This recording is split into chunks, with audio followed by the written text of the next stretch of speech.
एक वो जो मुंह पर झूठ बोले, और एक वो जो दरिया के पार से गालियां दे। तो अब आप किसी को इत्मीनान से कह दें कि जी ये इसराइल की साजिश है और इंशाल्लाह जिस दिन हमने इसराइल को फना कर दिया हमारे मसाइल हल हो जाएंगे, अब जब वो हो तब तक बैठे तब देखी जाएगी। तब अच्छा चले सर, कुछ माजी की जो है झरोकों की तरफ चलते हैं कि जब आपने कराची में आँख खोली, यहीं आपकी पैदाइश है कराची की, तो कैसा कराची था? खासतौर पे मैं इंटरेस्टेड हूँ आपसे गार्डन के बारे में जानने में, क्योंकि आप माशाल्लाह पैदाइश से लेकर अभी तक वहीं अल्लाह ताला आपको ज़िंदगी दे और आप वहाँ पे मज़ीद कई साल रहे, तो कैसा था शहर और कैसी यादें हैं आपकी बचपन की इस शहर की? यार गार्डन उस ज़माने में जो मैंने बताया कि मेरी कोई 50 साल 70 से आप शुरू कर ले कि मैं बच्चा था बिल्कुल 3-4-5 साल का, तो वहाँ से थोड़ी सी मेमोरी कुछ इक्का दुक्का चीज़ें मुझे जहन में बैठी हुई है। गार्डन ये जो आज नज़र आ रहा है ना, ये वो नहीं था, कुछ तो रिसेंटली चेंज हुआ है, दुकानें तोड़ी गई हैं। ऐसा गार्डन है जिसमें कोई दरख्त नज़र नहीं आता अब आपके? हाँ, ये एक बहुत बड़ी सिग्निफिकेंट चीज है, वरना गार्डन ईस्ट तो पूरे का पूरा दरख्तों का था। ये दो थे, गार्डन ईस्ट और गार्डन वेस्ट। जब ग्रोइंग अप मैंने इन दो को देखा था। अगर मैं थोड़ी सी history, if you have time, जी जी। गार्डन क्वार्टर्स ये जो तालपुरों के ज़माने में अंग्रेज़ों को कोठियाँ यहाँ दी गई थी ट्रेड के लिए। अंग्रेज़ का तो यही उसूल था कि वो चीज़ें बेचने आता था और ख़रीदने आता था। तो जो कराची ज़ू है, यहाँ पर उनको ऑफिसेज वगैरह बनाने का दिया गया था। तो अंग्रेज़ों का तो वो पुराना स्टाइल है कि दरख्त भी लगाते थे, सारी चीज़ें। और ये मेरा हंच है कि वाई दैट प्लेस, तो वो यही हो सकता है कि चूंकि 50-60 गज के फासले पर लियारी नदी है, और लियारी नदी उस ज़माने में बहती थी। वो पुराना बलूचिस्तान का पानी जो है वो उसका आउटलेट, तो साफ पानी होता था वो? यस। अब तो नदी से हमारे ध्यान में यही आता है ना, 1897 में एक कमिश्नर कराची थे, H.E. जेम्स करके, was कमिश्नर कराची। उसने डीजे कॉलेज को एक लेक्चर दिया था एंथ्रोपोलॉजी ऑफ सिंध, कि सिंध के अंदर कौन कौन से जानवर हैं। तो उस लेक्चर में वो छपा हुआ है, तो वो मैंने पढ़ा था। उसमें उसने कहा था कि लियारी नदी में 33 अक़साम की मछलियां पाई जाती है। अच्छा। और ये है 1897, जुलाई 1897 की। तो ऑब्वियसली वो होता था। अच्छा, ये बलूचिस्तान का जो पानी था वो ये आउटलेट थे इनके ना। अब तो फिर बाद में जब घर बन गए तो ब्लॉक हो गया पानी, और फिर ये पानी ख़राब हो गया, फिर घरों में सैलाब आने लगा। लोगों को तो पता ही नहीं था कि यार ये तो आप उसके फ्लड एग्जिट रूट पर आप घर बना रहे हैं। वो 5-6 साल में कभी कोई पानी आता होगा। तो खैर एनीवे, वो उन्होंने यहाँ कोठियाँ बनाई, और लियारी नदी के ज़रिए बजरे या कोई ऐसी चीज़ें आती होंगी, कश्तियाँ छोटी, जो पोर्ट से माल लेकर इनके तक आ जाएं या इनका माल लेकर चले जाएं। तो इसके बाद जब उनकी तालपुरों के साथ अनबन हो गई और उन्होंने सिंध कैप्चर कर लिया 1843 के बाद, तो इंस्टेड ऑफ यूजिंग तालपुर्स कैपिटल जो हैदराबाद होता था, उसको बजाय उन्होंने कैपिटल फिर कराची को ही प्रेफर किया कि यहाँ इनकी कोठियाँ हैं और अपने बंदोबस्त हैं, और फिर कराची को उन्होंने बनाना शुरू किया। तो वो जो बंदरगाह से सामान वो नदी के जरिए वहाँ आ जाएगा, वो आ जाएगा। फिर जाहिर बात है जब पूरा शहर ही उनके हाथ में आ गया तो फिर उनको कोई वो नहीं था, वो अपने रास्ते भी बना सकते थे। तो इसके बाद उन्होंने इस शहर को डेवलप करना शुरू किया। 1890s में इन्होंने ये गार्डन क्वार्टर्स की बुनियाद रखी। अच्छा।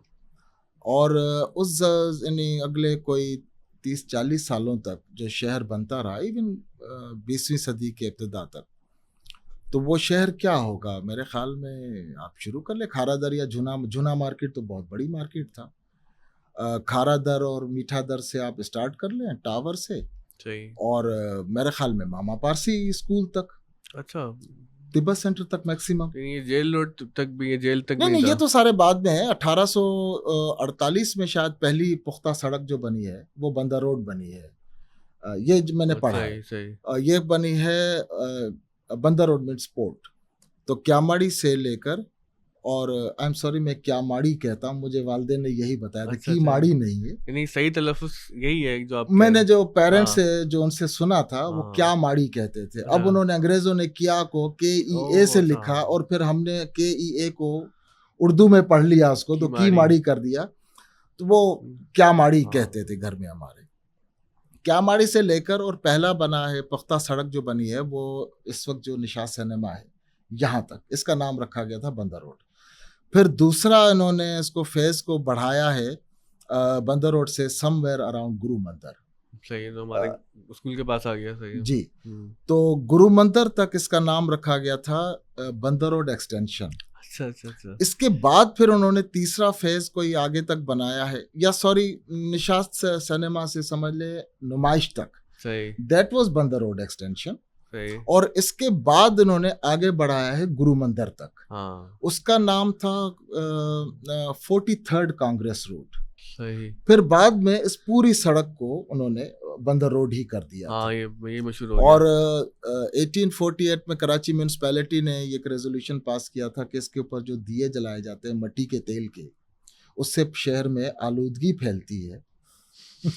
तो उस रेजोल्यूशन के जरिए मतलब इतना नारियल के तेल के दिए जलाए गए अच्छा। थे स्ट्रीट यानी उस वक़्त भी माहौलियाती असरात का एहसास था लोगों में। उस जमाने में होगा यकीनन। तो वो एनीवे, तो हम फिर लौटते हैं गार्डन की तरफ। गार्डन को जब ये बनाया गया था 1890s में, तो इसमें दो चीज़ों का चीज़ें नज़र आती है। नंबर एक कि कोई प्लाट भी, मेरे ख्याल में 1000 गज का शायद ही कोई प्लाट हो गार्डन में जो जू से गुरु मंदिर तक जाता है। और तो कितने गज के होते थे? ये 2000 मिनिमम, 2500, 3000, 4000, इतने बड़े? 5000 गज के प्लॉट अभी तक भी हैं वहाँ पर। तो इतने बड़े बड़े प्लॉट थे। नवाब खैरपुर का जो अब नश्तर रोड, ज़माने में लॉरेंस रोड कहलाता था, वो कराची की म्यूनसिपल लिमिट में सबसे बड़ा प्लॉट सुना गया है। 25,500 गज का प्लॉट था। 25,000? जी, वो पूरा एक अंदर जंगल था उसके अंदर। तो ये बड़े बड़े प्लॉट होते थे। इसको प्रोटेक्ट करने के लिए कि जी यहाँ बंगलों के अंदर के लोग तफरी करने ना पहुंच जाएं, तो पब्लिक ट्रांसपोर्ट नहीं थी। अच्छा, उस रूट पे? उस रूट पे यानी जो आदमी जाएगा वो या तो अपनी गाड़ी में जाएगा, या पैदल या मार्च। मेजबान जो है वो उसको उसके लिए कोई गाड़ी, उस जमाने में बग्गियां होंगी, घोड़े होंगे, या फिर यह है कि पैदल चले। अब वो सैफी बिल्डिंग आपने देखी होगी गार्डन की चौक, यहाँ से ट्राम आती थी, तो ट्राम में, अच्छा, हाँ, ट्राम भी तो चलती थी कराची हाँ, में। वो मुझे याद है, मैंने 2 बार ट्राम में ट्रेवल किया है। तो वो ट्राम से यहाँ उतरे और फिर पैदल चलना शुरू कर दे गुरु मंदिर तक, या एमेजना रोड पर उतरे और फिर वहां से पैदल उस वक्त चलना शुरू मोबाइल कर। छीनने वाला भी नहीं होता होगा। मोबाइल भी नहीं देना। मुझे वालिदैन वगैरह बताते हैं कि थी लूट मार, क्योंकि खाली प्लॉट होते थे, जंगल होते थे और लोगों की मूवमेंट कम होती थी, तो लोग रात को उस शाम वक्त तो को सर कम ही वो निकलते थे। डाकुओं के लिए भी एक इज्जतदार नाम था, राहजन। लगता है कोई मुअज़्ज़ज़ आदमी आया है, राहजन। तो नॉर्मली ये था कि लोग, हाँ। जो मैंने पेरेंट्स से सुना, दरख्त बेतहाशा थे, दरख्त। घरों के बंगलों की दीवारें कमर तक जितनी होती थी, दीवारें नहीं भी होती थी। अच्छा। हाँ, तो अच्छा, शहर के उस एरिया के अंदर फायर ब्रिगेड का वो आग बुझाने वाले पानी की वो पूरी पाइपिंग होती थी, उसके हाइड्रेंट्स हर चौक पर लगे होते थे। और जो फायर ब्रिगेड की गाड़ी आती थी वो उस पर सिर्फ होज पाइप जो होते वो लेकर आती थी, टैंक नहीं होते थे उनके अंदर। पानी मौजूद होता था पानी वहां पर मौजूद है, तो खुदा न खास्ता कहीं आग लग गई तो वो वहां से पानी लेकर उसको बुझाते थे। और ये भी एक पुराना कोई इलेक्ट्रिसिटी का कोई बिल था या क्या था, उसके ऊपर ये पीछे कंडीशंस लिखी हुई थी। मेरे ख्याल में 20s या 30s का बिल एक जगह मैंने देखा था।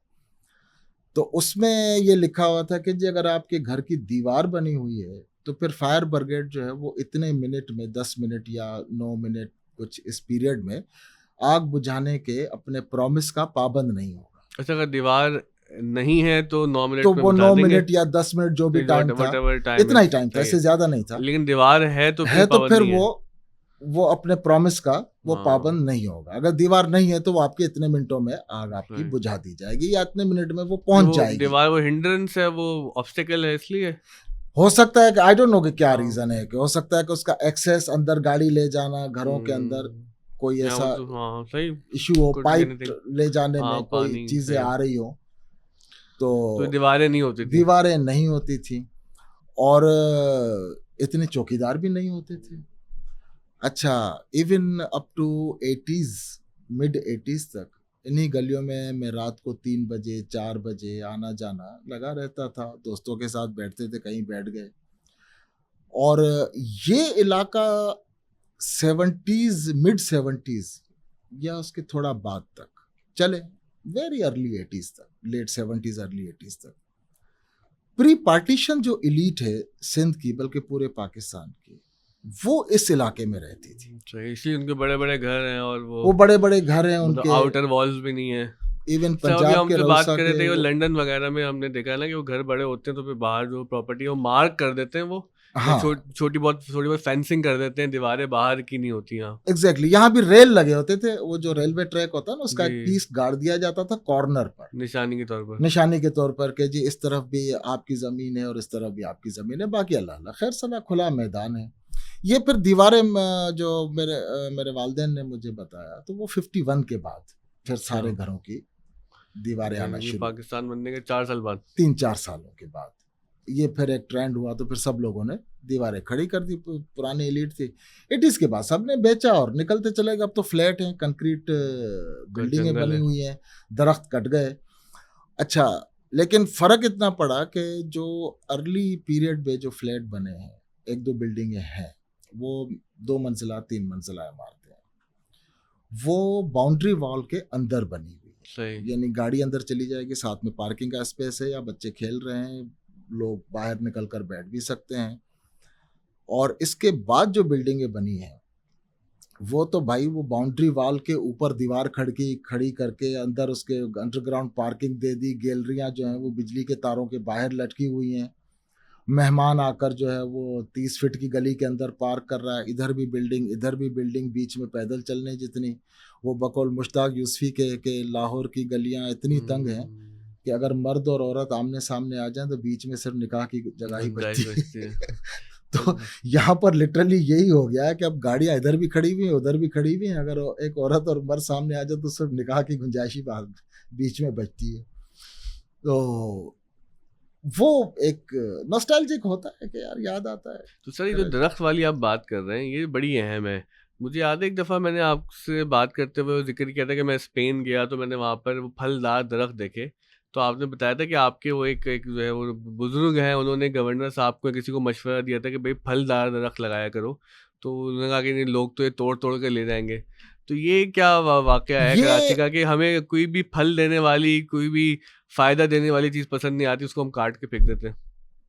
अलमिया तो बेसिकली हमारा ये है कि कराची के लोगों को 2 चीज़ें नापसंद हैं।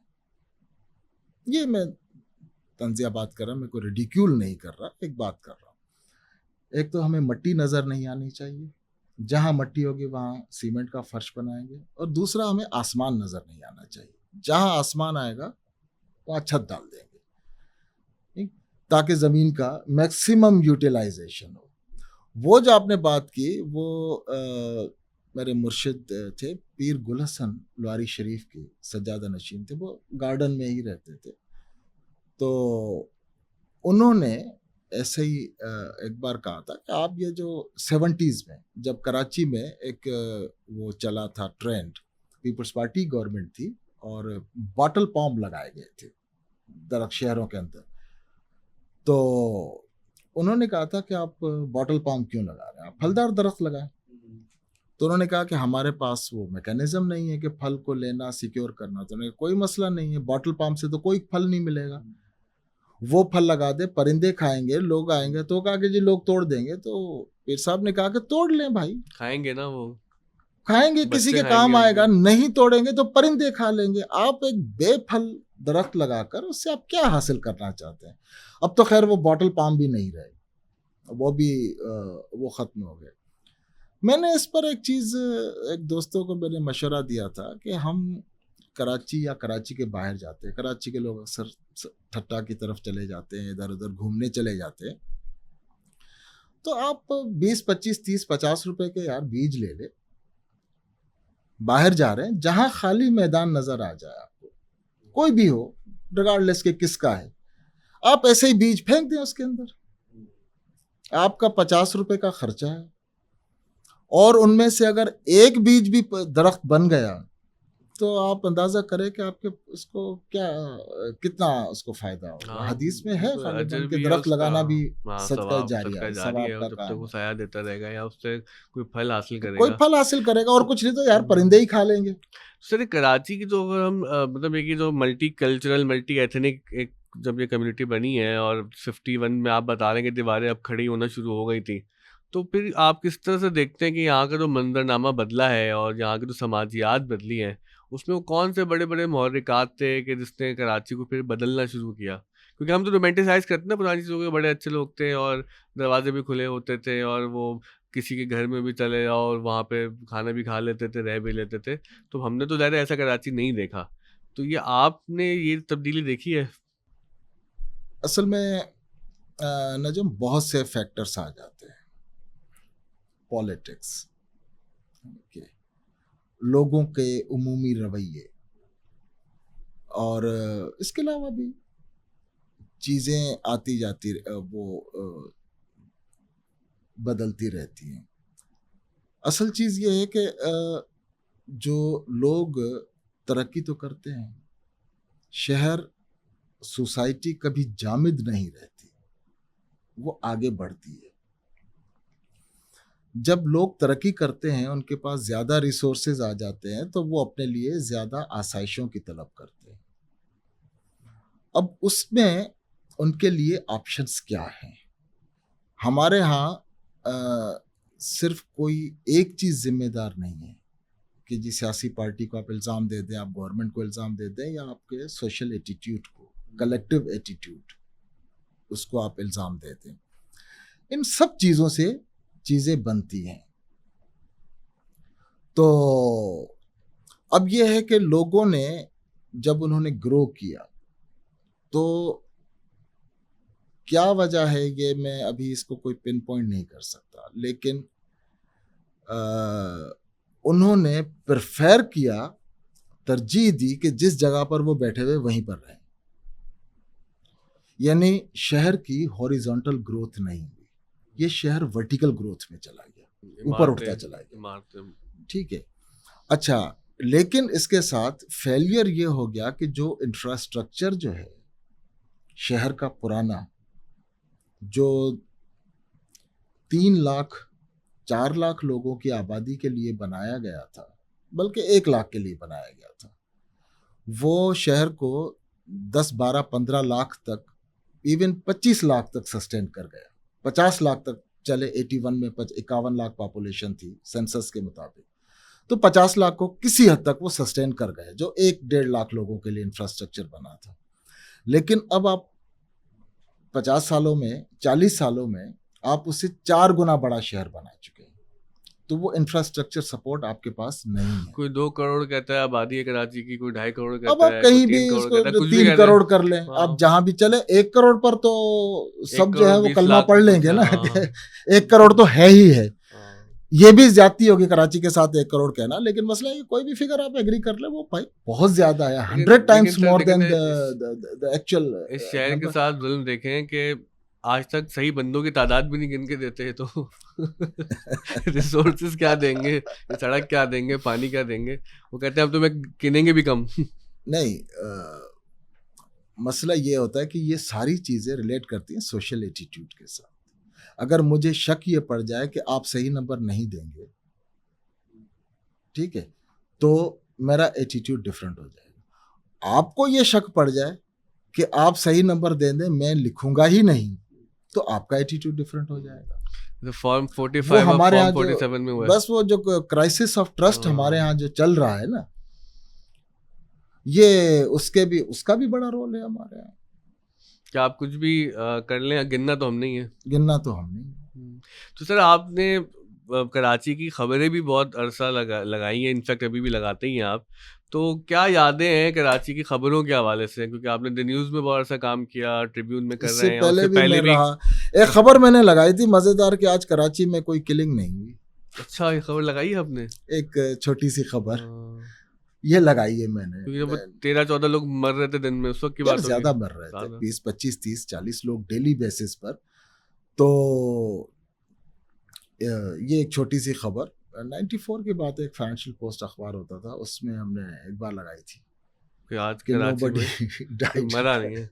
क्योंकि मैं सिर्फ 6 साल 7 साल मैंने भी डेस्क पे काम किया, तो कराची से एक तो वो टारगेट किलिंग की खबरें आती हैं, फिर शायद कम लोगों को पता हो कि सुसाइड की खबरें बहुत आती हैं। वो चूँकि नेशनल मतलब टीवी पे उस तरह से मौजू नहीं बनता और सोशल मीडिया पे भी उस तरह का डिस्कोर्स नहीं बनता, लेकिन अगर आप अखबार उठा के देखें, खासतौर पे अंग्रेज़ी अखबार, तो सुसाइड की खबरें आपको नज़र आती हैं और मैंने खुद एडिट की हैं कितने ऐसा। फिर करंट लगने से यहाँ पे लोग मरते हैं, कोई गटर में गिर जाता है, गाड़ी मार जाती है, वो कोई जो है वो पुल से गिर जाता है। तो इतनी ज़्यादा जो हौलनाक खबरें हैं, तो माशाल्लाह आपने तो पूरी ज़िंदगी इसी काम में गुजार दी। तो क्या लगता है आपको, आप वो डिसेंसिटाइज हो गए हैं या फिर अब ये मजबूरी है कि यार करना ही है? होना तो पड़ता है, होना तो पड़ता है, लेकिन ये है कि अब उम्र के इस हिस्से में आकर अब वो सेंसिटिविटी दोबारा वापस आ रही है, अब डिप्रेशन होता है। लेकिन एज ए जर्नलिस्ट हम देखते हैं कि जैसे आपने कहा ना कि कराची की पॉपुलेशन जो है वो आप कोई भी 2 करोड़ से 3 करोड़ के बीच में कहीं भी आ जाए, उस हिसाब से कराची में क्राइम रेट इतना नहीं है अच्छा। जो इतने बड़े शहरों में। मैं उनकी बात नहीं कर रहा जो कम्युनिस्ट कंट्रीज हैं, जैसे जहाँ लॉ एंड ऑर्डर बहुत स्ट्रिक्ट है, वहाँ क्राइम दूसरी नौयत के होते हैं, कोई फिजिकल असॉल्ट नहीं होते, लेकिन ये है कि लूट मार, किसी के हैक कर लिया अकाउंट और ये इस किस्म की चीज़ें वो वहाँ पर उधर होती है। लेकिन लंदन, न्यूयॉर्क और वहाँ पर मगिंग वगैरह बहुत कॉमन है। न्यूयॉर्क में तो रेप बेतहाशा होते हैं। लंदन में तो अभी मगिंग बहुत ज़्यादा बढ़ी हुई है इन दिनों, बहुत हाँ, ज़्यादा। तो वो जो अगर आप पॉपुलेशन का रेशियो निकालें तो कराची का क्राइम रेट कम है। इतना नहीं है। लेकिन बात फिर भी वही है ना कि जो एक आदमी लूटा गया है उसके साथ तो कयामत हो गई ना। वो तो कभी इस बात को मानेगा ही नहीं कि जी कराची में सूरत हाल बेहतर है। तो हम ये जो चीजें देखते हैं, अब मसला ये है कि हमारे और तुम्हारे दोस्तों में यार यकीनन एक से ज्यादा लोग होंगे जो इस क्राइम का शिकार हुए। मैं खुद 2 दफ़ा लुट चुका हूँ। मैं 3 बार हुआ। तो सब ठीक एक है। दूसरे को जानते हैं। तो अब यह है कि कोई हमें कितना ही यकीन दिला दे कि यार कराची अच्छा शहर है, हम नहीं मानने के कि भाई यहाँ हालात खराब है, ठीक करो इसको। सर अभी देखें ना, जेल रोड के पास आप जाएं तो वहाँ पर सड़क का जो हाल है, वो पुल पे चढ़ना कितना एक मुश्किल है, और एन बिल्कुल जेल के सामने मतलब वहाँ पर जाहिर है कि अहम लोग आते हैं, और जेल के अंदर आपको पता है कोर्ट्स भी हैं यहाँ पे, तो जो हाँ, स्पेशल कोर्ट्स हैं। तो आप कराची कितना अजीब शहर है कि यहाँ पर एक तरह की तो मसावात अब जो हुकूमत को क्रेडिट जाता है उन्होंने कर दी है कि चाहे अहम इलाका हो, गैर अहम इलाका हो, पॉश एरिया हो, गरीब एरिया हो, सड़कें सब जगह से उन्होंने तबाह कर दी हैं। हमारे पास वो सेनेटर मुश्ताक साहब आए थे, तो कहने लगे यार मुझे तो लगा था कि मैं किसी ऐसे जंगज़दा इलाके में आया हूँ कि जहाँ पर दुश्मन मुल्कों के जहाज़ों से बमबारी की है, कि क्योंकि जब आप लाहौर और इस्लामाबाद जाते हैं देखो तो सड़कों की ये वाली हालत नहीं होती। वो मैं थोड़ा सा बात को डिट्रैक्ट करके कहता कि दुनिया के जो सड़क भी टूटी हुई आप कहीं भी जा सकते हैं। हाँ, उसी तरफ मैं घूम कर आना चाह रहा हूँ। देखिए दुनिया के जो भी इक्तिसादी सिस्टम है ना, आप कैपिटलिज्म कह लें या सोशलिज्म कह लें, सोशलिज्म का भी आप इकोनॉमिक पहलू निकाल लें, इनका मकसद एक ही है, ह्यूमन इक्वालिटी। अब ह्यूमन इक्वालिटी के 2 तरीके हैं।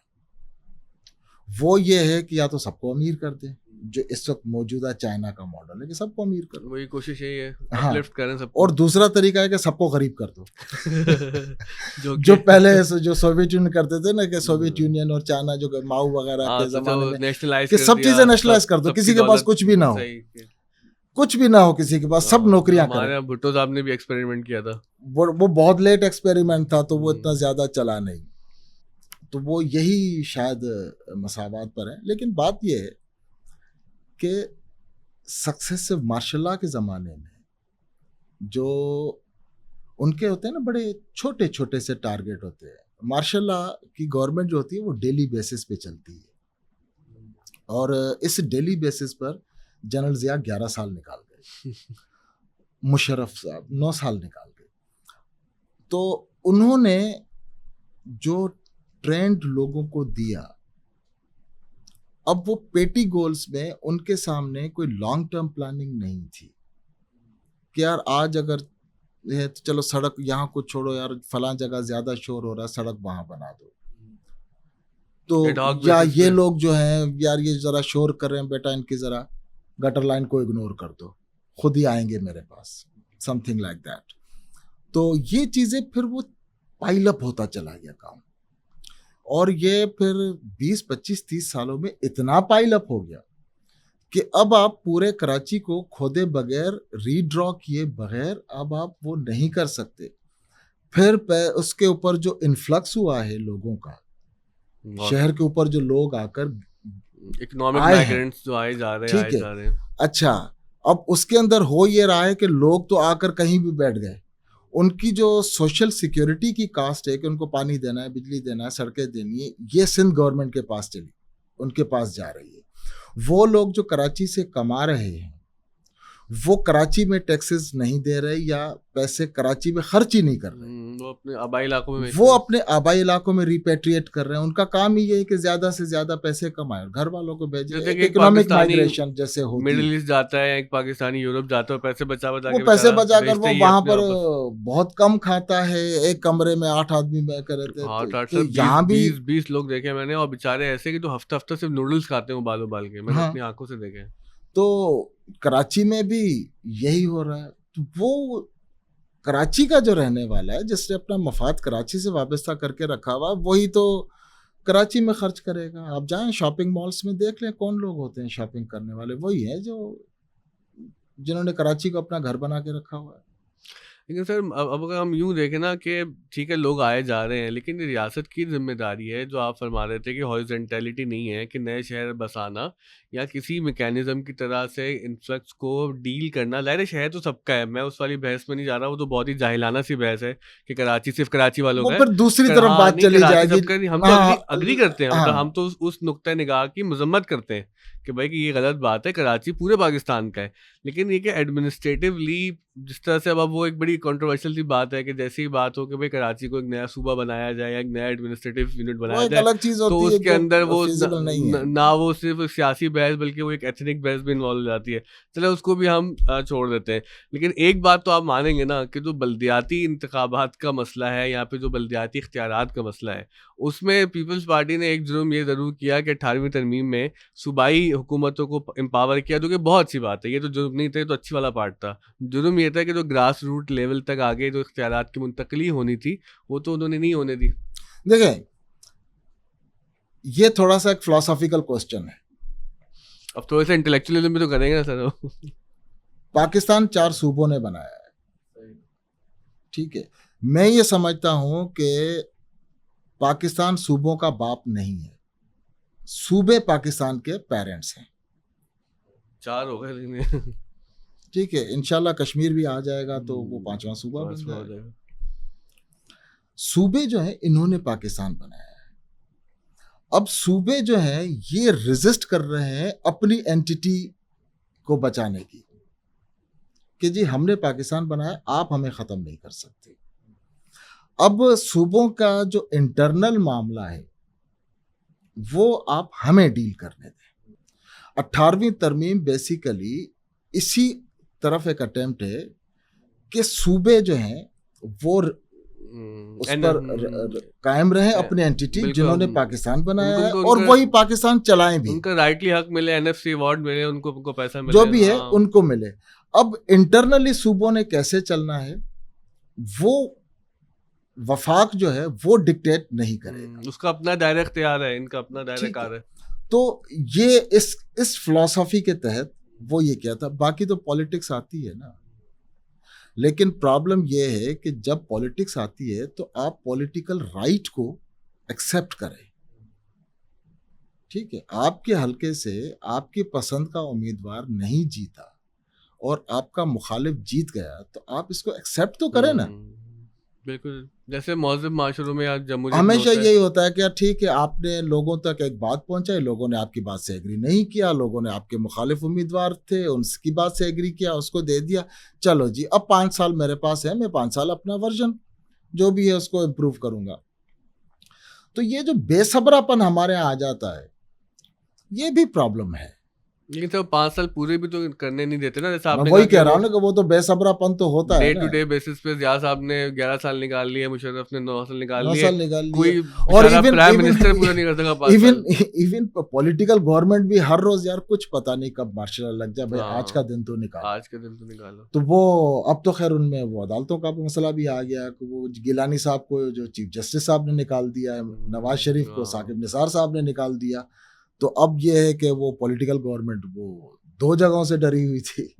एक का तो उन्होंने मसला हल कर दिया, एक का तो उन्होंने हल कर दिया, जो भी उन्होंने, अब ये भी देखें। पता नहीं वैसे कुछ। हाँ, हाँ, ये भी never पता know नहीं के है अंदर से कि क्या आगे वो वैसे मुझे उम्र अयार की जंबील से क्या निकलता वो है। मियाँ नवाज शरीफ साहब की तारीख रही है, ये बेचारे जिसको भी मुंतखब करके लगाते हैं वही बंदा इनका काम लगा देता है। तो ये तो इनकी तारीख ही है। सियासत यही होती है यार। लेकिन वो बड़ा मशहूर केस है ना उसका, मार्गरेट थैचर का, कि जिन लोगों को उसने प्रमोट किया और उनको सही जगह पर उसने लिया और उन लोगों ने शाइन किया, वही इसके गले पड़ गए 11 साल के बाद। अच्छा, आपको सर वो ब्रिटिश पॉलिटिक्स में और वहाँ की रॉयल फैमिली में बहुत दिलचस्पी है। मुझे याद है जब दफ़ा ट्रिब्यून में आपने मुझे सबके शजर नसब सुनाया तो मैं तो परेशान हो गया। ये जो सब पढ़ने का शौक रहा है आपको, या फिर ये कि प्रोफेशन की ज़रूरत के तहत आप देखते रहे कि दुनिया भर में क्या हो रहा है? नहीं, इस तरह कोई मुझे को मुताले का शौक इस तरह नहीं था।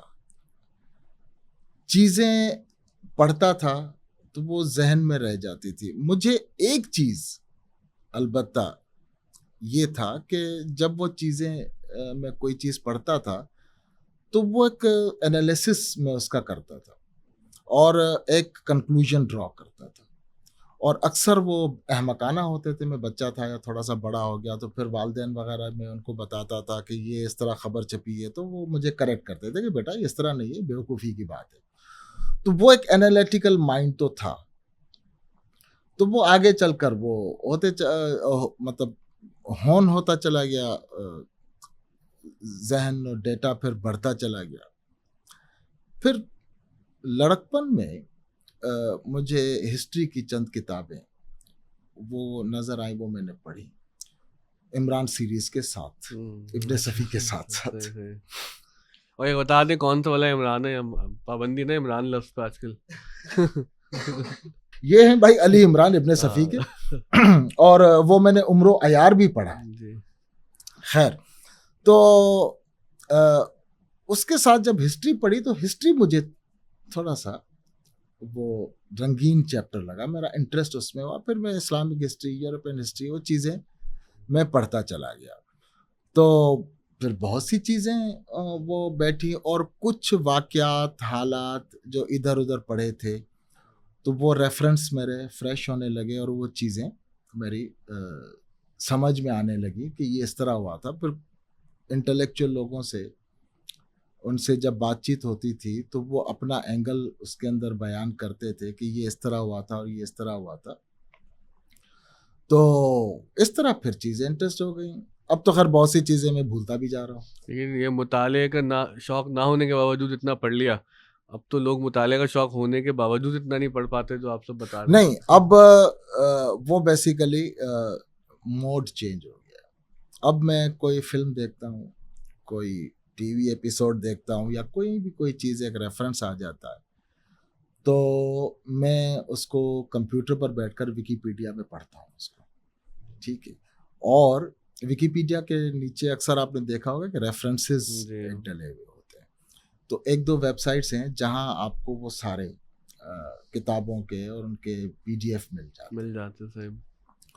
तो वो विकिपीडिया पर अगर मेरी तशफ़ी नहीं होती किसी चीज़ की तो वो फिर मैं उनके रेफरेंस पे चला जाता हूँ।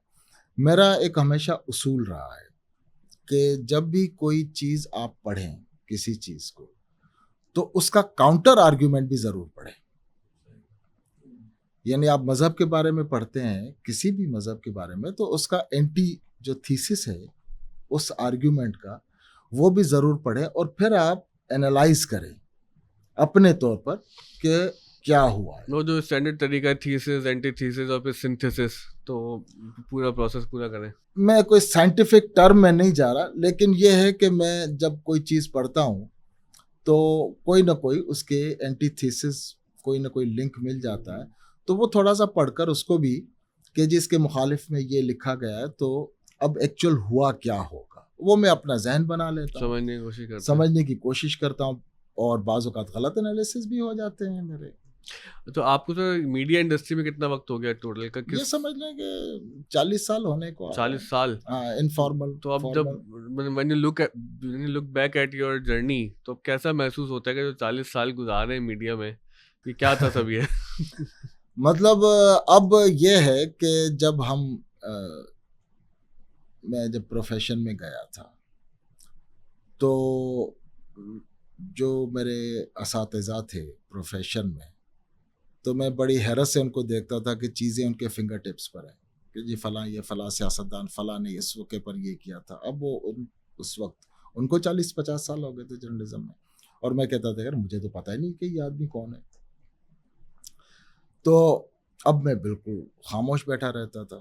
दूसरे ये कि सीनियर लोग थोड़े से एग्रेसिव होते थे, कुछ अच्छे भी थे लेकिन ज़्यादातर एग्रेसिव भी होते थे, और झाड़ पिलाने में तो उनका कोई जा भी नहीं था, और हम बड़ी वो भीगी बिल्ली बनकर सुनते थे। अब जो मैं देखता हूँ यंग लोगों को, जो मेरी उम्र के उस वक्त जो मेरी उम्र थी उसके तो लोग आज आए हुए, वो ओवरऑल वो अपने आप को ज़्यादा कॉम्पिटेंट समझते हैं हम जैसे लोगों से। वो ये समझते हैं कि जी हम उस उम्र के हैं। मैंने तो कागज़ पर भी हाथ से लिखकर भी एडिटिंग की है। अंग्रेजी में मैं जब गया था तो कागज़ पर वो जो एडिटिंग, उसके तो अलग सिंबल्स होते हैं ना, वो सिंबल्स, कागज़, वो सारे इस तरह हम करते थे। वो एक माइंडसेट ही डिफरेंट होता था। तो वो अपने आप को ज़्यादा कॉम्पिटेंट कि जी यूं किया और चेक किया और फला, और अच्छा हमें तो लफ्ज़ों की स्पेलिंग ज़बानी याद करना पड़ती थी, अब तो कंप्यूटर हर चीज़ बता देता है, ग्रामर तक बता देता है, उस पे सोने पे सुहागा। अब तो चैट जीपीटी एक नहीं है भाई, बार्ड है, उसका गूगल का है, बिंग जो है वो माइक्रोसॉफ्ट का है, पता नहीं क्या क्या आ गए हैं। तो ये थी यार, जब हम हेडलाइन बनाते थे तो हमें लेटर्स काउंट करने पड़ते थे, स्पेस को भी काउंट करना पड़ता था कि जी इतने पॉइंट की हेडलाइन होगी तो उसके अंदर इतने लेटर बशमूल स्पेस आएंगे और उतने आने चाहिए। अब तो अब हेडलाइन बना दे, ट्रैकिंग करनिंग जो उसकी होती है, तो वो चीज़ें आसान हो गई। लेकिन ओवरऑल जो लड़कों का बाज हैं तुम्हारे जैसे यार, तुम तो बहुत कॉम्पिटेंट लेकिन वो तुम्हें भी एक्सपीरियंस हुआ होगा ना, पहला जोक किया आज के पॉडकास्ट के जो तुम्हें भी अंदाजा होगा कि बाज लड़के नहीं, मुझे आपकी बात से ये इत्तेफाक है कि हमारी जो नस्ल है टूल डिपेंडेंट थी, लेकिन अब जो हमारे बाद में, मेरे बाद जो मैंने देखा लोगों को इंडस्ट्री में आते हुए, वो तो बहुत ज़्यादा ही टूल डिपेंडेंट है। मतलब ये कि अगर वो स्पेल चेक बंद कर दें और गूगल का वो बंद कर दें तो मतलब बड़ा मुश्किल है कि किसी के लिए 100 लफ्ज़ 200 लफ्ज़ लिखना। इस्तिस्ना तो ज़ाहिर है कुछ लोग आ जाते हैं, लेकिन ये अमूमी हालात यही हैं। मेरी नवीद हुसैन साहब से भी, जो ट्रिब्यून के एडिटर हमारे, उनसे भी एक्सप्रेस ट्रिब्यून की बात हो रही थी, तो वो कहते हैं यार तुम्हारे बाद जो लोग लौट आइए ना, वो तो बिल्कुल ही कहाँ से आ रहे हैं ये बच्चे। मैंने जाहिर है कि उनको सिखाया ही वैसे गया है जब तक आपकी कोई ट्रेनिंग ना हो। और जो आप बात कर रहे हैं कि डांट सुनना, तो वो मैंने भी कुछ सुनी है, और मुझे तो ज़ाहिर है कि वो फ़ख्र की होता है, याद आती है ना कि वो डांट पड़ी थी, उस समय सीखा। और मतलब ये कि कोई एक्सप्रेशन याद हो गया, कोई ईडियम गलत था वो याद हो गया, आर्टिकल्स गलत लगा दिया। अब ये भी ज़रा चैलेंज हो गया कि हमारे बाद जो जेन ज़ी आई है, इनको ज़रा सा कुछ कह देना तो उनको बिल्कुल इतना सॉफ्ट हार्टेड हो गए हैं कि हमें डांट दिया हम नौकरी छोड़ देंगे। तो नहीं, बात तो अच्छा नहीं लगता। बात तो रिबट करते हैं हाँ कि जी आप ज़रा अपनी औकात में रहें। तो ये चीज़ें भी वो हो रही है। मुझे अच्छी तरह याद है कि मेरी पहली नौकरी थी अंग्रेजी अखबार में, ठीक है। मैं ये क्लियर कर दूं कि मैं उर्दू मीडियम का पढ़ा हुआ। अच्छा, इंग्लिश मीडियम का मैं पढ़ा हुआ नहीं हूँ, लेकिन ये था कि मैं आगा खान स्कूल में गार्डन ईस्ट के अंदर जो है वहाँ का पढ़ा हुआ हूँ। तो वो मुझे मैं दुआएं देता हूँ टीचर्स को कि जिन्होंने वो बच्चों पर सब पर पूरी तवज्जो दी और उनको बाकायदा उनको कोर्स पढ़ाए। तो मैं एक बार एडिटिंग कर रहा था, वही जैसे मैंने बताया ना कि हमें लेटर काउंट करके और वो लाइन में फंसाने होते थे, तो मैंने एक हेडलाइन बना दी, इसमें न्यूज़पेपर जो है वो 2 वर्ड्स लिख दिया था, सही, न्यूज़ अलग किया था, स्पेस पेपर आ अलग गया। किया था ताकि वो मेरी हेडलाइन बन जाए।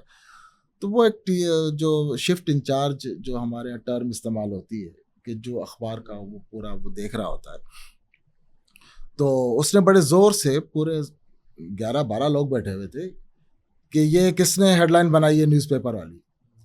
तो मैं यूं मुड़ के देखा, मैंने कहा जी शमीम साहब भाई मैंने की है।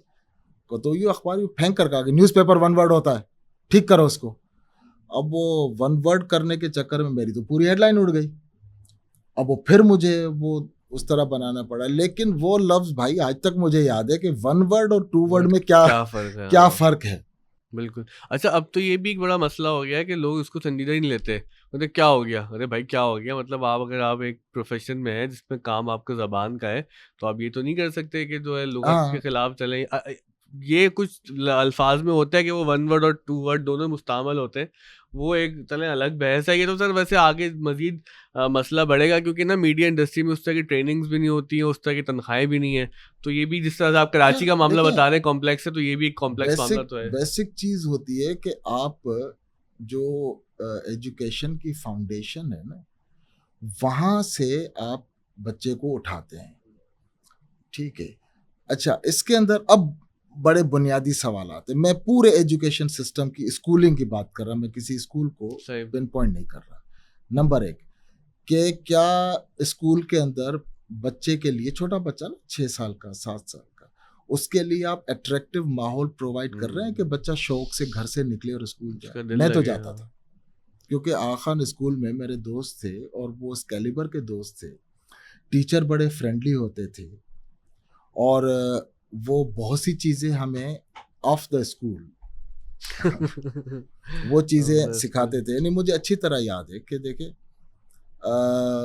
जब मैं 7वीं क्लास में था, हम 5-6 लड़कों का हमारा ग्रुप होता था, तो उन टीचर्स ने हमें नमाज पढ़ने का सही तरीका बताया। जो हमारे नमाज तो हम घर में पढ़ते थे, लेकिन नमाज पढ़ते थे तो वो देखते थे कि कहीं हमारे उसमें गलती है तो टीचर हमें करेक्ट करते थे क्या कि बात। बेटा इस तरह नहीं होता, इस तरह होता है। और इवन जो हमारे पर्सनल लाइफ के अंदर मुझे गुस्ल करने का तरीका मेरे टीचर ने बताया था कि ये इस तरह होता है। तो वो टीचर्स वो थे जिन्होंने हमारे एस्पेक्ट जो लाइफ के होते हैं उनके अंदर उन्होंने अपने तौर पर गाइडेंस हाँ, सिर्फ निसाबी प्रोवाइड तालीम नहीं बल्कि करने की हाँ, कोशिश की। निसाब उन्होंने हमें जिंदगी पूरा पढ़ाया, जिंदगी के बारे में भी समझाया। ठीक है। कि मैं उर्दू मीडियम स्कूल होने के बावजूद जो आसान इंग्लिश जो पढ़ाई जाती है उस पर भी उन्होंने, टीचर्स ने इतनी मेहनत की थी हमारे ऊपर कि मैं इंग्लिश न्यूज़पेपर में चल गया। 1-2 साल मुझे दिक्कत हुई, सीख गए फिर। ठीक है, ये लेकिन हाँ, एक चल गया जबान मैं अगर ठीक आती हो तो दूसरी जबान कि सीखना जो है बेसिक्स उन्होंने मेरे कवर कर दिए थे। फिर जैसे मीडिया में तो अब वही मैं, जी, सॉरी जी, आपकी जी। बात में बाद में आता हूँ। नंबर 1 के स्कूल के अंदर अट्रैक्टिव माहौल है कि नहीं है। फिर यह है कि स्कूल के अंदर जो तालीम दी जाती है वो बच्चे के लिए काम की है कि नहीं है। आप अपने सर से बोझ तो नहीं उतार रहे। तीसरी चीज ये है कि हर बच्चा जो है वो पीएचडी तक नहीं जाएगा, सही बात। ठीक। लोग बीच में ड्रॉप आउट होते चले जाएंगे। एक बच्चा जिस लेवल पर ड्रॉप आउट हो रहा है, 8वीं में, 10वीं में, 12वीं में, कहीं भी वो ड्रॉप आउट हो रहा है, तो क्या उस लेवल की तालीम उसे आगे कोई उसके काम में हेल्प आउट करेगी? क्या बात, अच्छी बात है कि सही जहाँ पे उसका जहां तक उसने हाँ पढ़ लिया सिखाया आपने, वहां तक उसका क्या बना है। उसका क्या बनेगा? तो ये इन चीजों के सवालात मेरे ख्याल में सारे के सारे नफी हैं। बिल्कुल ऐसे ही। तो वो बच्चे जो है, नो डाउट कि हमारे यहाँ जो आदमी डिग्री लेकर निकलता है वो मेरे ख्याल में, कहीं मैंने पढ़ा था, शायद मैं गलती ना कर रहा हूँ, तो 50-60% अपने डिग्री की जॉब नहीं करते। हाँ बिल्कुल, मतलब हाँ मुझे डेटा नहीं पता, लेकिन अमूमी मुशाहिदा यही है हमारा। कि वो अपनी डिग्री की जॉब नहीं करते, जो बुलाए थे मार्केट में अवेलेबल होगा काम बस वही जिसके करेगा। हाथ जो लग गया तो वो उसी में वो चल पड़ा, फिर कैरियर बना लेता है ऐसे ही अपना होता है। उसी के अंदर। वो डिग्री तो उसको ग्रूम करती है, उसको एक काबिल करती है ना कि भाई कि वो किसी भी फील्ड में जाकर एक सीखने के अमल से गुजरता है। लेकिन सर वो जो मैं बात करना चाहता कि ना मीडिया इंडस्ट्री हो या कोई भी सेक्टर हो, उसमें एटीट्यूड भी बड़ा मैटर करता है काम की कॉम्पिटेंस के साथ। क्योंकि मैंने देखा, और आपने तो ज़ाहिर है बहुत ज़्यादा देखा है मुझसे, कि कुछ लोग बहुत कॉम्पिटेंट होते हैं लेकिन चूंकि उनका एटीट्यूड काम की तरफ मुनासिब नहीं होता, नहीं बेहतर नहीं होता, तो वो फिर एक्सेल नहीं कर पाते या वो सस्टेन नहीं कर पाते। वो फिर जैसे छोड़ आपने बताया एक जाते हैं। दफ़ा कि वो कराची के हालात ख़राब हुए, मोहतरमा बेनज़ीर भुट्टो साहिबा शहीद हुई, तो आपने बताया पैदल में जो है अपने घर से गया पैदल दफ्तर। में कई बार अखबार गया निकालना हूँ कितना बारिशों ज़रूरी में, है। अखबार जब द न्यूज़ निकालते थे तो एक बार मैं रात को 11 बजे दफ्तर पहुंचा था और मेरी ये कमीज का ऊपर वाला बटन पानी में भीगा हुआ था। तो वो हमारे एडिटर थे मरहूम तलत असलम साहब, जी जी जी, तो मैंने भी काम उसने किया बड़ा उनके साथ। मोह god you are always welcome but you can not imagine how welcome you are today. तो अब वो अकेले फिर रहे थे, न्यूज़ रूम में कोई नहीं था। शहीद बेनज़ीर भुट्टो की जिस दिन शहादत हुई थी तो मेरी शिफ्ट ख़त्म हो गई थी, मैं डॉन टेलीविज़न में था, मेरी शिफ्ट ख़त्म हो गई थी और मैं कंप्यूटर बंद करके उठा था। तो उस वक्त मुझे मेरे कुलीग ने बताया, यही नवीद हुसैन जी साहब जो अब इस वक्त एडिटर है मेरे, उसी ने वहाँ पर बताया था कि जी वो बेनज़ीर की मौत हो गई है, फौत हो गई है वो, और अब ये स्टूडियो से अनाउंस करने जा रहे हैं। वो एंकर भागता हुआ जा रहा था, तो मैं बैठ गया कि यार शायद ज़रूरत पड़ जाए, तो वो पूरी रात बैठा रहा। अगले दिन फिर मैं पूरा दिन बैठा रहा, कोई दफ्तर ही नहीं पहुंच पा रहा था। जो हालात ख़राब हो गए हालात थे। ख़राब हो गए थे, शहर वो आग लगी हुई थी, कोई नहीं आया। तो जो लोग दफ्तर में बैठे हुए थे वही एक दो लोग और आ गए थे, करीब के डिफेंस साइड के लोग नीचे गलियों से। मुझे तो गार्डन जाना था। तो फिर 28 दिसंबर को शाम को जाकर एक मेरे कुलीग थे, वो जा रहे थे सोसाइटी की तरफ, तो उसने कहा यार मैं रिस्क लेकर अब गाड़ी लेकर जा रहा हूँ, तो he drop me at press club. फिर मैंने भाई को फ़ोन किया, वो मोटरसाइकिल पर आया था, मुझे ले गया। अगले दिन मैं फिर दफ्तर गया 30 दिसंबर को। 29 दिसंबर को। फिर घर से निकला, किसी से लिफ्ट मांगी, किसी ने गार्डन रोड पर छोड़ा, फिर पैदल आगे गया, प्रेस क्लब तक चला हिचहाइकिंग गया। करते प्रेस हुए। क्लब तक फिर एक जर्नलिस्ट मिल गया, उसने कहा कि मैं आपको जंग बिल्डिंग तक उतार देता हूँ, और फिर जंग बिल्डिंग से उतरे। इसके बाद वो आईजी ऑफिस तक चलता चला गया। तो वो बहरहाल सुबह 9 बजे का निकला हुआ आदमी, मैं 11:30 बजे, 11:45 बजे मैं दफ्तर पहुंच गया था। उसी दिन शाम को जब मैं निकला तो फिर पैदल घर गया हूँ, लेकिन अब की बार वो मैं खारा दर के बीच में से निकला था। पहली बार मैं मैकलेट रोड से निकला था सुबह को। तो वहाँ देखा कि आग लगी हुई है और लोग डंडे लेकर खड़े हुए हैं, और मैं खामोशी से वो डंडा बरदारों के बीच में से रास्ता बनाता बनाता बनाता बनाता निकल कर आ गया। तो वो बेसिकली यार एक डेडिकेशन होती है। हम जैसे सहाफ़ियों को शुरू से ही ये सिखाया जाता है कि यार जब भी हालात ख़राब हो तो आपने पहले पहुंचना है, क्योंकि कुछ पता नहीं कि आपका कुलीग आ पाएगा या नहीं आ पाएगा। सही बात। तो लेकिन हर ये- बारिश में मैं गया था, हर हड़ताल 12 मई को मैं 12 मई को 12 तो मई को कैसे, मैं निकलकर दफ्तर पहुंचा था। वो तो मतलब बहुत ज़्यादा ही हाँ, हालात ख़राब थे। उस दिन भी मैं पैदल चलता हुआ वैसे एक अजीब सा सवाल है कि 12 मई को ज़्यादा हालात ख़राब हुए थे या 27 दिसंबर और 28 दिसंबर को यार मेरे रूट पर 28 दिसंबर को ज्यादा ज़्यादा हुआ। ख़राब थे? लेकिन मतलब ये था कि मैं कोई इस तरह मतलब कोई लाइक तासुरी है। डायरेक्ट किसी ऐसे कन्फ्लिक्ट जोन में नहीं पड़ा था। तो ये था कि 12 मई को मैं जब गार्डन रोड और यहाँ से होता हुआ जा रहा था तो ट्रैफिक था, लेकिन 28-29 दिसंबर को ट्रैफिक नहीं था। बिल्कुल सन्नाटा। लिटरल सन्नाटा था, सन्नाटा जिसे कहते हैं। यानी यार मैंने कर्फ्यू भी देखे हैं इस शहर में, उसके अंदर भी गाड़ियां चल रही होती थी। वो बिल्कुल बहुत ही एक वो सन्नाटा था कि लोग शॉक में थे, ट्रामाटाइज थे। अच्छा खैर इवेंट भी ऐसा हाँ, था, बहुत ही अजीब सा था। वो अच्छा, एक अजीब सा सवाल मेरे जहन में आया कि आपने द न्यूज़ अखबार यानी जंग ग्रुप के लिए भी काम किया और ट्रिब्यून में आप काम कर रहे हैं, एक्सप्रेस ग्रुप में, तो इन दोनों के माहौल में क्या फ़र्क है? यार देखे अब ये आप मुझे फंसाने फंसाए वाला ना। क्योंकि जर्नलिस्टों की दुनिया बहुत छोटी सी होती है, मुझे नहीं हम लोग इसी में घूमते बुरी रहते हैं। बातें नहीं कर रहे, और द अच्छाइयों न्यूज का भी में कंपेयर हो सकता द है। न्यूज में भी इस वक्त मेरे बहुत अच्छे दोस्त हैं जो वहाँ हैं, डॉन में भी मेरे हाँ। बहुत अच्छे दोस्त हैं, चैनल्स में भी हैं, ट्रिब्यून के अंदर मैं काम कर रहा हूँ तो वो तो हम्म। है। बात ये होती है कि हर अदारे के अंदर कुछ चीजें अच्छी होती हैं, कुछ चीजें हाँ, वो अच्छी तो नहीं होती। वो कुछ जगह भैया मैंने भी काम किया ना, तो मुझे ऐसा लगता है कि द न्यूज़ में आपको खुशी पहले होती है और डिप्रेशन बाद में, और ट्रिब्यून में डिप्रेशन पहले होता है और खुशी बाद में होती है। देखिए एक एज फैक्टर भी होता है। जी। द न्यूज में मैं आई वाज निस्बतन relatively younger than what I am जी। टुडे। यहाँ पर मैं अब हूँ, अब मुझसे कुर्सी से उठने पे मुझे जरा हाथ रखने पड़ते हैं, उस जमाने में तो सीधे खड़े हो जाते थे। हाँ नहीं, ये भी एक फर्क अच्छा, है। और दूसरी चीज़ ये कि वहाँ पर मैंने 16 साल एडिशन निकाला है द न्यूज़ में, तो वो एक कांस्टेंट एक जहन पर होता था, अगर एडिशन मैंने निकालना है और मुझे कुछ पता नहीं कि आज मेरे 4 में से कितने लोग आएंगे, या आज मेरे पास शुरू में 12 लोग की डेस्क होती थी, मैं ऐड करता था, फिर वो थिन आउट होते होते फिर एक मौका ऐसा है कि मैंने 2 लोगों के साथ भी निकाला। वो जो मैं बताया कि मैं गर्दन तक पानी में डूबा था बारिश वाले दिन, एक आदमी बैठा हुआ था दफ्तर पे और मैंने एडिशन निकाला है 5 पेज का। तो वो इस तरह चीजें बनती हैं। ओवरऑल यार ये है कि आप कभी नौकरी से खुश नहीं हो सकते, हमेशा उसके अंदर प्रॉब्लम्स आते हैं। इकोनॉमिक कंडीशन है, आप किसी अदारे में चले जाते तो अच्छी तनख्वाह पर चले जाते हैं, और पहला महीना 2 महीने साल आपको वो तनख्वाह ठीक लग रही होती है कि चलो अच्छा है, लेकिन फिर जब इन्फ्लेशन इन्फ्लेशन आती है पीछे से। पाकिस्तान में तो रिवायत है ना कि 8 साल हर साल जो है वो 8% आपकी कुव्वत खरीद कम होती है।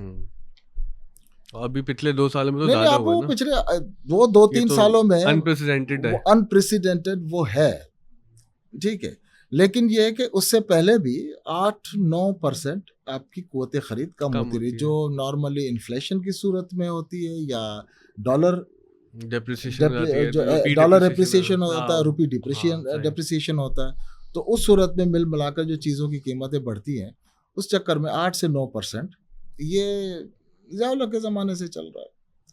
तो उसके अंदर होता ही है कि एक झटका कोई आ जाता है अचानक ही, जैसे पिछले 5 सालों में हो गया, एक आ गया झटका। आप कोविड का भी मिसाल ले लें, कोविड के अंदर भी बड़े फर्क पड़े, लोगों के कारोबार खत्म हो गए, वो चीज़ें हो गई।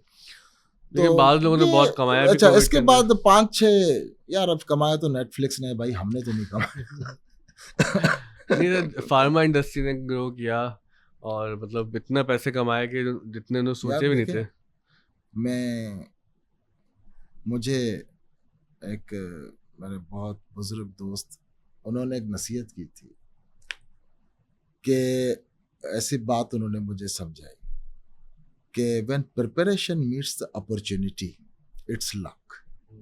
तो उनका ये था कि आप तैयार हर वक्त रहें, बिल्कुल, और जब आपको अपॉर्चुनिटी मिल जाए तो आप उसको अवेल करें। कोविड में यस यू आर राइट कि एक ब्रांड आ गया था हैंड सैनिटाइजर का, जो पहले 10 दिनों में आ गया था। आई डोंट नो कि उनके पास वो मशीनरी कहाँ से आई, उनके पास वो केमिकल्स कहाँ से आ गए।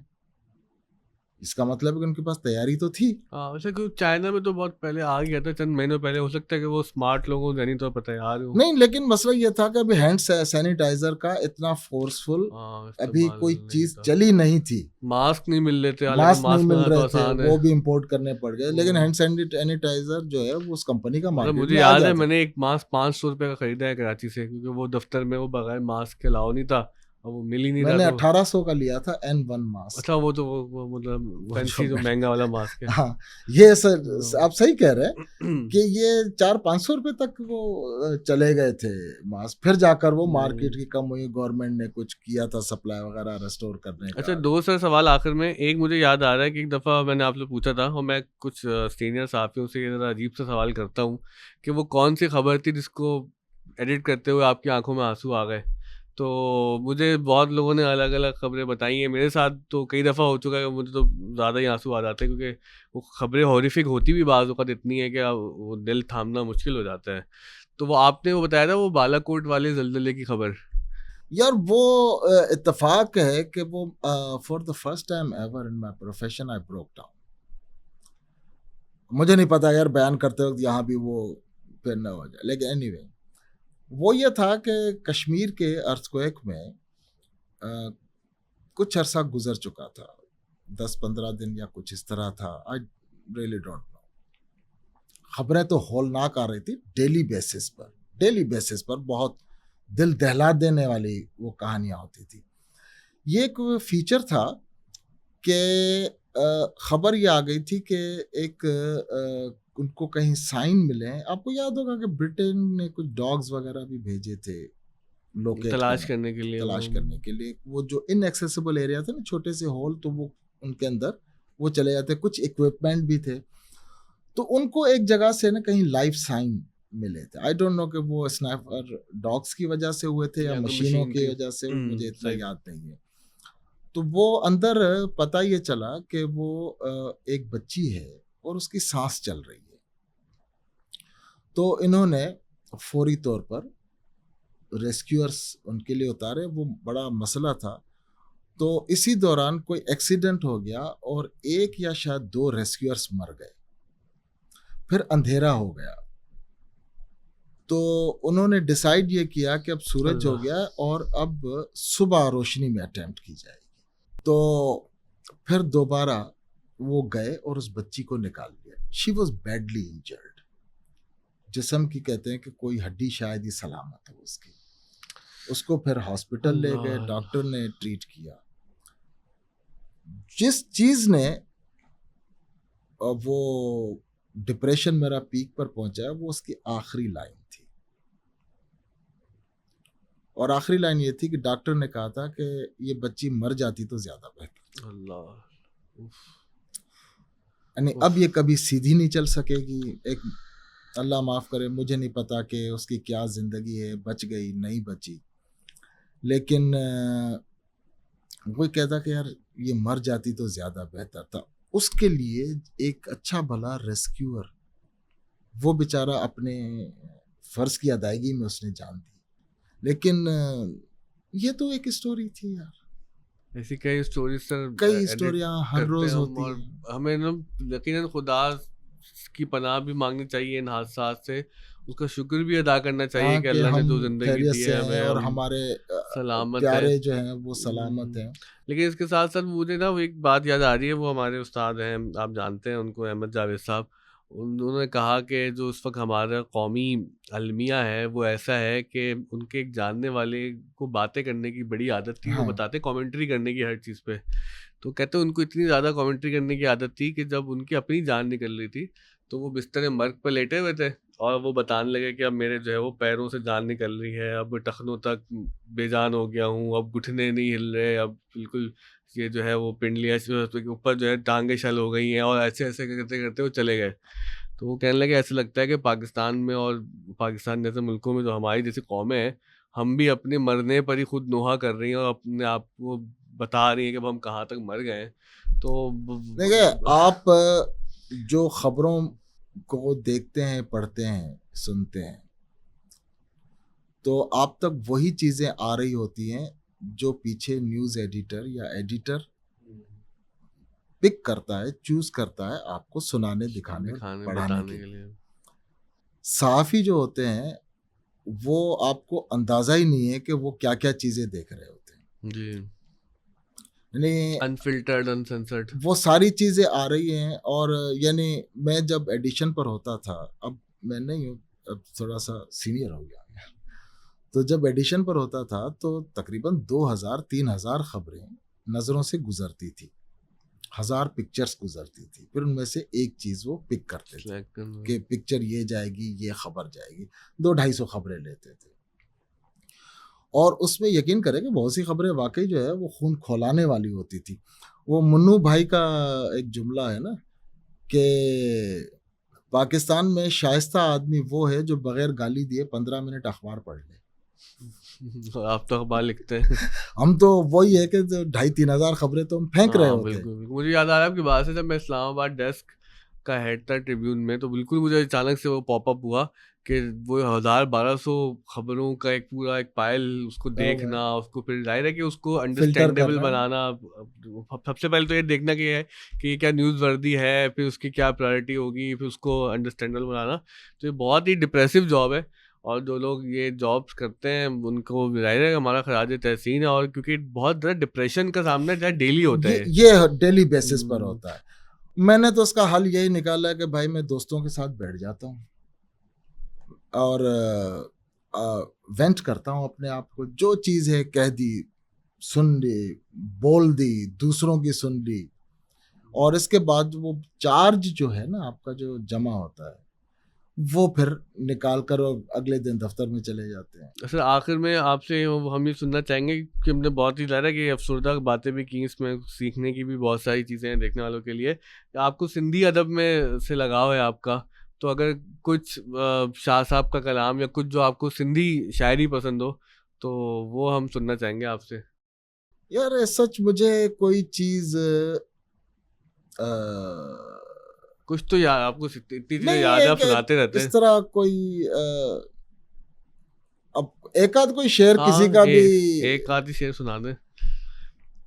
चले मैं अपने मुर्शिद का शेर सुना ऐसे। देता हूँ। हज़रत सुल्तानुल औलिया ख्वाजा मोहम्मद ज़मान लारी शरीफ के उनका अशार हैं जिनको अबियात कहा जाता है, सिंधी के जी। सिंफ बैत। तो वो कहते हैं कि सबत पचर प्रिय जी, सबत होत हुजूर, मुल्क मिड़ोई मंसूर, कुही कुहंदे केतरा। मतलब यह है कि सबत पचर, पचर कहते हैं किसी चीज की गर्दान करना या जिक्र करना, कि तारीफ जो भी है वो हुजूर की है, वाह। खुदा की जात की। सबत पचर प्रिय जी सबई होत हुजूर, के जो हुजूर है वो सिर्फ उसका ही है। उसी को सच्ची है तारीफ।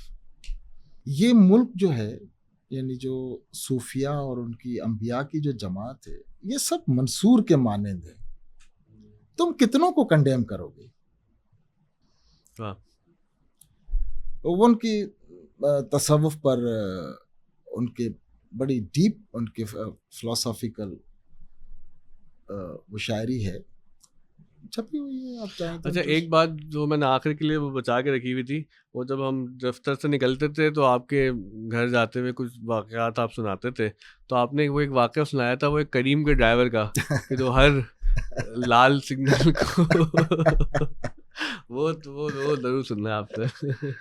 मतलब ये ज़ाहिर है कि लेसन है, जो लोग गाड़ी चलाते कराची में, और कराची का हमारा मौजू था, तो हम वापस भी आ जाएंगे कराची तक। वो कहानी ये है कि कोई साहब उतरे एयरपोर्ट पर और एक टैक्सी पकड़ ली उन्होंने। अब टैक्सी वाला जो है उसने गाड़ी में बिठाया और मादर पिदर आज़ाद उसने फुल एक्सीलेटर रखा और वो चलना शुरू कर दिया। उन साहब की हालत ख़राब हो गई। अब वो किसी रेड सिग्नल पर वो ड्राइवर रुक नहीं रहा था।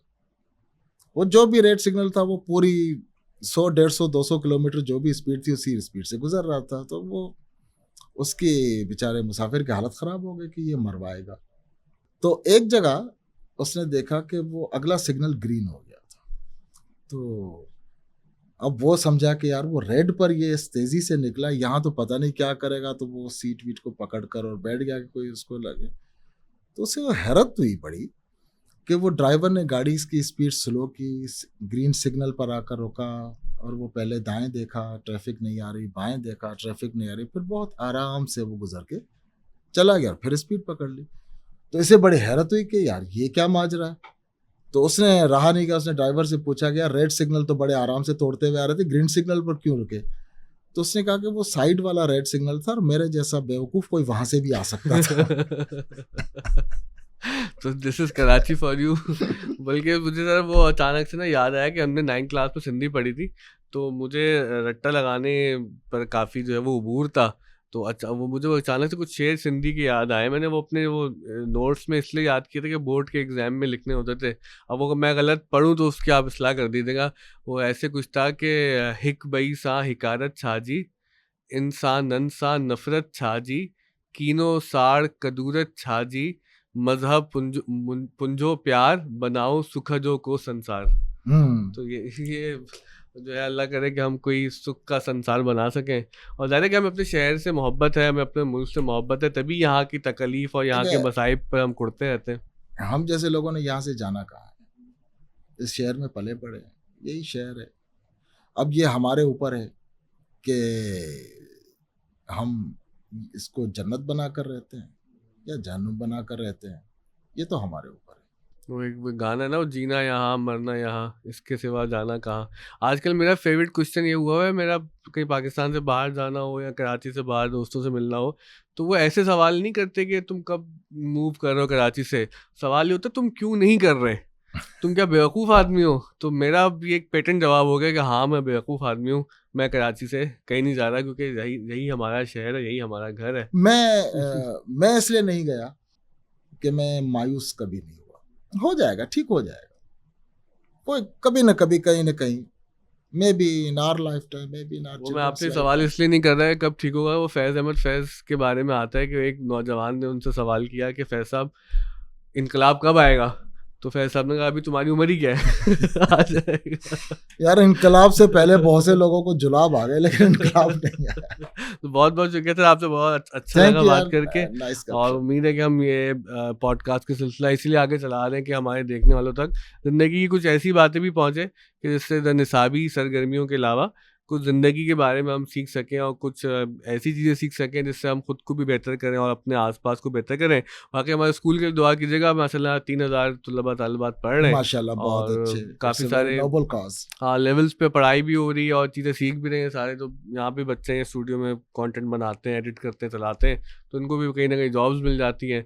तो बल्कि अभी रिसेंटली एक्सप्रेस ग्रुप में भी हमारा ऑफ द स्कूल का एक लड़का ट्रेन जो है वो वहाँ पे हायर हुआ है आपके पास। हाँ जरूर मिलूंगा उससे। हाँ मैं इंशाल्लाह मुलाकात करवाऊंगा। और आप तमाम आज़ाद का शुक्रिया जिन्होंने पॉडकास्ट देखा, अपने फीडबैक ज़रूर दीजिएगा।